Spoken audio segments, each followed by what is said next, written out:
Assalamualaikum warahmatullahi wabarakatuh. Halo para pendengar setia Cerimis, selamat datang kembali di channel kami. Bersiaplah karena kisah kali ini akan mengantarkan kalian ke dalam suasana yang akan membuat jantung kalian berdegup kencang. Inilah kisah korban selanjutnya, teror jenglot yang mengintai.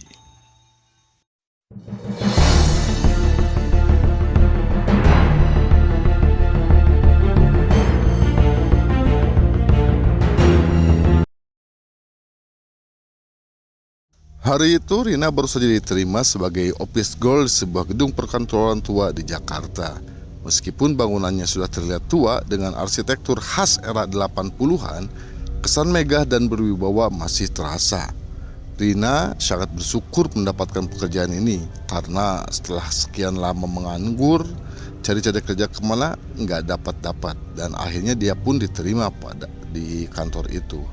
Gajinya meskipun tidak terlalu besar, cukup untuk membantu keluarganya di kampung. Namun kebahagiaan itu tidak bertahan lama. Di hari Rina pertama bekerja, Rina dijadwalkan untuk shift kedua, yaitu mulai pukul 2 siang sampai jam 11 malam.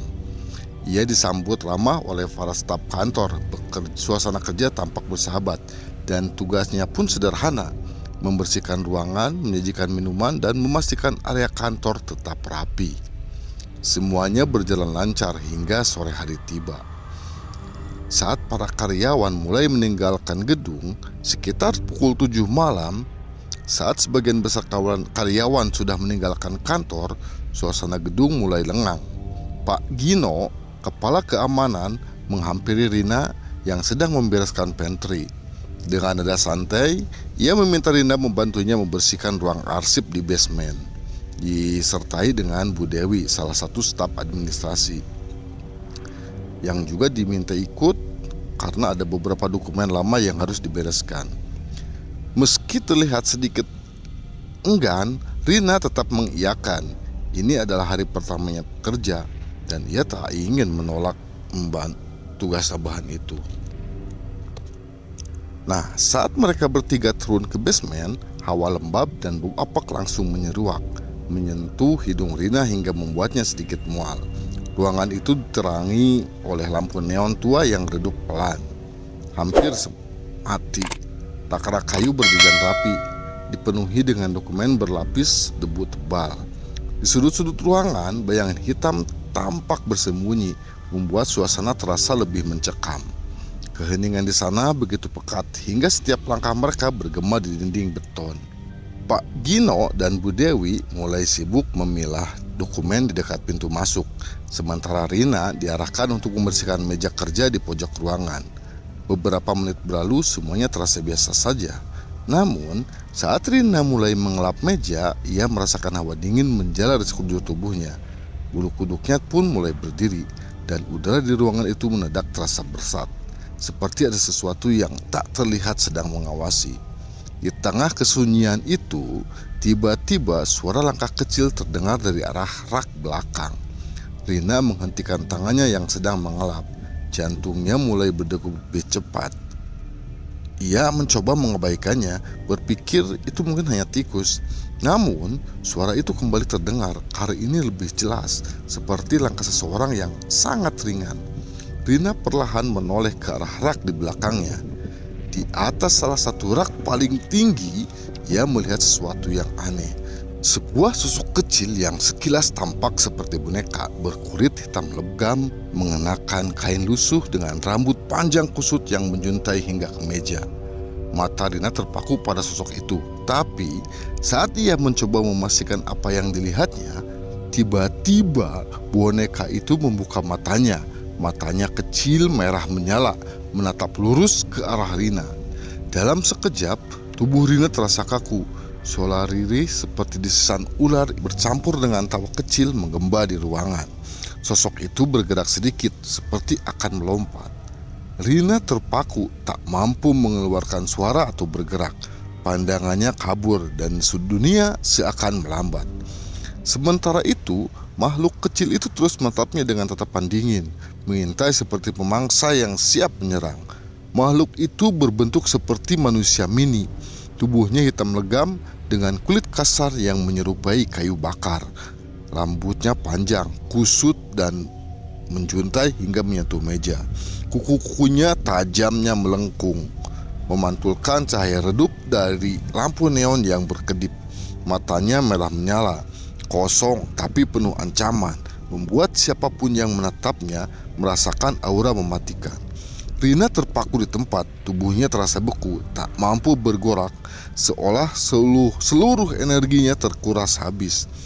Dalam sekejap, makhluk itu melompat turun dari rak dan mendarat di meja dengan gerakan gesit seperti seekor predator. Tubuh kecilnya yang ringkih namun lincah bergerak perlahan mendekati Rina. Setiap langkahnya mengeluarkan suara berderak seperti tulang kering yang saling bergesekan. Tiba-tiba makhluk itu melesat ke arah leher Rina. Mulutnya terbuka lebar, memperlihatkan taring-taring kecil yang tajam dan mengelap. Rina menjerit histeris. Tubuhnya terhuyung ke belakang hingga jatuh ke lantai. Dengan panik, ia mengayunkan tangan, mencoba menepis makhluk itu yang kini memancarkan suara menyeramkan, campuran desisan ular dan rintihan lirih seperti manusia kesakitan. Beruntung, tepisan tangan Rina mengenai kepada makhluk itu, dan makhluk itu pun terpental. Namun, hanya untuk sesaat. Dengan gerakan yang lebih cepat, ia kembali mendekati Rina. Napas Rina semakin memburu, tubuhnya gemetar tak terkendali. Namun, dorongan untuk bertahan hidup membuatnya memaksa bangkit.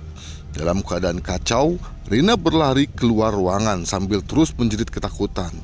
Sesampainya di depan pintu, ia mendapati Pak Gino yang sedang berdiri bersama Bu Dewi. Dengan napas tersengal-sengal, Rina mencoba menceritakan apa yang baru saja ia alami. Wajah Pak Gino langsung berubah pucat, tetapi ada sesuatu di ekspresinya. Bukan terkejut, melainkan seolah ia tahu, dan ia sudah tahu apa yang akan terjadi. "Kamu lihat apa, Rina?" tanyanya pelan. Suaranya serak dan nyaris berbisik. Rina pun menceritakan apa yang tadi dilihatnya. Pak Gino dan Bu Dewi mendengarkan dengan serius. Bu Dewi yang tadinya sibuk dengan pencarian dokumen, kini berubah menjadi rasa takut yang kuat. Bu Dewi segera mengajak Pak Gino untuk segera meninggalkan ruangan arsip di basement itu. Mereka pun akhirnya keluar dari ruangan arsip. Sekitar jam 8 malam, Pak Gino yang melihat Rina bekerja dengan rasa takut meminta Rina untuk pulang lebih awal malam itu. Dan Rina pun pulang dengan pikiran yang ditakuti oleh penampakan yang tadi dilihatnya. Keesokan harinya, Rina kembali bekerja dengan perasaan yang campur aduk. Meskipun pengalaman di ruang arsip semalam masih membekas, ia mencoba meyakinkan dirinya bahwa semuanya hanya ilusi karena kelelahan. Seperti biasa, Rina masuk shift kedua pukul 2 siang. Setibanya di kantor, ia langsung menuju dapur untuk mengganti pakaian menjadi seragam office girl. Saat mengganti baju, Rina tiba-tiba merasakan sesuatu yang aneh. Hembusan angin dingin terasa menyentuh lehernya, membuat bulu kuduknya meremang. Ia mendongak dan melihat sebuah kipas angin di langit-langit yang berputar pelan. "Oh, mungkin hanya angin saja," gumamnya, mencoba mengabaikan perasaan ganjil itu. Setelah selesai berganti pakaian, Rina melanjutkan pekerjaannya seperti biasa. Ia membersihkan ruangan, menyajikan kopi untuk karyawan, dan memastikan segalanya rapi. Namun, suasana mulai berubah ketika waktu menunjukkan menjelang maghrib. Saat Rina berada di pantry untuk beristirahat dan sholat maghrib, udara mendadak menjadi dingin. Ia melirik ke sekeliling, namun tak ada siapapun. Biasanya rekan-rekannya akan berkumpul di pantry pada jam seperti itu. Tapi pada sore itu, tempat itu terasa sepi mencekam. Rina mencoba duduk di kursi untuk menenangkan diri. Namun beberapa detik dia duduk, sebuah sensasi dingin kembali menjalar di kakinya, seperti ada sesuatu yang menyentuhnya. Terkejut, ia segera menunduk. Jantungnya seperti berhenti berdetak saat ia melihat sebuah tangan kecil berwarna hitam dengan kuku-kuku tajam melingkar, memegang pergelangan kakinya. Belum habis keterkejutan itu, seketika dari bawah kursi itu muncul sebuah kepala kecil yang membuat Rina nyaris kehilangan akal sehat. Makhluk itu adalah jenglot. Kepalanya lebih besar dibandingkan dengan tubuhnya, dengan kulit hitam pekat yang seperti terbakar. Rambutnya panjang, kusut, dan basah menutupi sebagian wajahnya. Matanya merah menyala seperti bara api yang hidup, dengan tatapan tajam yang menembus hingga ke relung hati. Mulutnya menyengeringai, menampilkan taring-taring kecil yang tajam berlumuran cair hitam. Rina tersentak mundur hingga jatuh terduduk ke lantai. Namun, jenglot itu tidak berhenti. Dengan gerakan aneh yang melayang, ia mendekati Rina. Tubuh kecilnya melayang rendah, sementara kuku-kuku tajamnya mencengkeram udara di depannya, seperti sedang bersiap untuk pencekik. Suara desisan pelan keluar dari mulutnya, bercampur dengan suara rintihan yang mirip manusia menangis. Tubuh Rina kaku di tempat, hanya mampu menatap dengan ketakutan mendalam. Jenglot itu semakin mendekat, mengulurkan tangan-tangannya yang penuh dengan kuku tajam, seolah ingin meraih leher Rina. Rina hanya mampu menatap makhluk itu dengan napas yang terengah-engah. Ketakutannya begitu nyata, hingga ia merasa udara di sekitar menjadi semakin berat.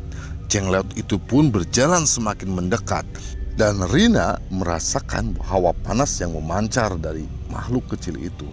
Bau anyir seperti darah bercampur bau busuk menyeruak, membuat perutnya mual. Makhluk itu melayang hingga hanya beberapa inci dari wajah Rina. Dengan gerakan lambat, jenglot itu mengangkat satu tangan kecilnya yang berkuku tajam, mengarahkannya ke leher Rina. Detik itu juga naluri Rina untuk melindungi dirinya muncul. Ia menepis tangan makhluk kecil itu, tetapi tubuhnya justru bergetar hebat. Teriakan keluar dari mulutnya, namun terdengar kecil dan serak, seolah tenggorokannya dicekik oleh sesuatu ketakutan. Tiba-tiba suara desisan aneh terdengar, semakin keras dan menggema di seluruh ruangan. Jenglot itu membuka mulutnya lebar-lebar, memperlihatkan deretan taring kecil yang tajam, seakan bersiap untuk menghisap leher Rina. Tubuh makhluk itu bergerak cepat ke arah Rina, melompat dengan gerakan yang tidak wajar, dan taringnya hampir menyentuh kulit lehernya. Dengan sisa keberanian yang entah dari mana muncul, Rina menendang meja di depannya, menciptakan bunyi keras yang memantul di pantry yang kosong itu. Rina mencoba bangkit, namun tubuhnya terasa lemas. Keringat dingin mengalir deras di wajahnya, dan pandangannya mulai buram. Ketika jenglot itu melayang lebih mendekat lagi, kali ini lebih cepat, lampu pantry tiba-tiba berkedip-kedip. Dalam kilatan cahaya, bayangan jenglot itu membesar, seolah-olah makhluk itu menampakkan wujud yang lebih mengerikan, dengan kepala yang membengkak, rambut yang semakin panjang, dan taring yang tampak berkilauan seperti logam. Udara di sekitar Rina semakin dingin hingga ia merasa kesulitan bernapas. Suara langkah-langkah kecil terdengar dari segala arah, seperti ada lebih dari satu makhluk yang kini mengelilinginya. Dari sudut matanya, Rina melihat bayangan lain bergerak cepat di pojok ruangan, seolah-olah sesuatu yang lain sedang mengawasinya. Ketakutan Rina mencapai puncaknya saat jenglot itu tiba-tiba mengeluarkan suara tawa pelan, bernada rendah namun mengerikan, seperti seseorang yang sedang sekarat. Dalam hitungan detik, makhluk itu melompat ke arah wajahnya. Rina menjerit sekeras mungkin, lalu segalanya pun menjadi gelap. Ia kehilangan kesadaran tepat di lantai pantry. Suara tawa makhluk itu terus terdengar samar di telinga sebelum semuanya benar-benar sunyi. Ketika Rina perlahan membuka mata, pandangannya buram dan tubuhnya terasa lemas. Ia mendapati dirinya terbaring di sofa pantry. Udara di sekitarnya terasa dingin, namun yang paling mengganggu adalah perih di lehernya. Saat Rina menyentuh lehernya dengan yang gemetar, ia merasakan luka yang terasa kasar seperti cakaran. Di sekelilingnya, Pak Gino dan beberapa rekan kerja berdiri. Wajah mereka terlihat khawatir, namun anehnya tak ada yang tampak terkejut. Suasana terasa begitu tegang hingga suara Pak Gino yang datar memecah keheningan. "Kayaknya kamu disukai olehnya, Rina. Hati-hati ya." Rina terkejut mendengar ucapan itu. "Maksudnya apaan, Pak?" tanyanya dengan suara serak, separuh takut, separuh bingung. Pak Gino menghela napas panjang sebelum duduk di samping Rina. Ini bukan pertama kali. Dulu ada juga seorang office girl lain di sini, namanya Resti. Ia mengalami hal yang sama, persis seperti kamu." Rina menatap Pak Gino, matanya membelalak, menunggu penjelasan lebih lanjut. Pak Gino melanjutkan dengan suara rendah, hampir seperti berbisik. "Resti dulu bekerja di shift malam. Suatu malam, ia juga didatangi oleh makhluk itu. Sama seperti kamu. Dia juga sempat pingsan di pantry ini. Tapi bedanya, setelah itu Resti terus diganggu, bahkan sampai dia pulang ke rumah. Makhluk itu seperti mengikutinya." Rina terdiam, tubuhnya mulai gemetar mendengar cerita itu. "Lalu apa yang terjadi pada Resti, Pak?" tanyanya dengan suara hampir tak terdengar. Pak Gino menatap Rina tajam. "Resti akhirnya berhenti bekerja. Tapi sebelum itu ia sempat bercerita makhluk itu tidak hanya mendekatinya di kantor. Beberapa kali dia melihat bayangannya di cermin di rumahnya atau merasakan hawa dingin yang sama seperti yang kamu rasakan. Sampai sekarang kami tidak tahu apa yang terjadi padanya." Ucapan itu membuat Rina merinding hingga ke tulang. Napasnya terasa semakin berat dan pikirannya berkecamuk. Malam itu Rina tidak bisa tidur. Bayangan makhluk kecil itu dengan gigi taring yang panjang dan kuku tajam terus muncul di benaknya. Keesokan harinya, dengan tubuh yang masih lemas dan pikiran yang tidak tenang, Rina mengambil keputusan besar. Ia menulis surat pengunduran diri tanpa sedikit pun keraguan.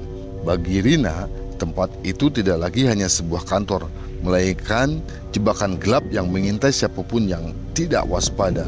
Namun, meskipun ia sudah meninggalkan gedung itu, Rina merasa ada sesuatu yang mengikutinya. Setiap kali ia melewati cermin, ia takut melihat sesuatu yang tidak seharusnya ada di sana. Jenglot itu mungkin telah hilang dari pandangannya, tetapi tidak dari pikirannya. Ia tahu bayangan mengeringat itu akan menghantuinya untuk waktu yang sangat lama. Terima kasih telah mendengarkan cerita korban selanjutnya, Teror Jenglot yang Mengintai bersama Cerimis. Kami harap kisah ini memberikan pengalaman mendebarkan bagi kalian semua. Ingatlah, malam tidak pernah benar-benar sepi. Selalu ada sesuatu yang tak terduga menunggu. Tetap waspada dan jangan lupa untuk selalu mendengarkan Cerimis untuk cerita-cerita horor lainnya. Wassalamualaikum warahmatullahi wabarakatuh.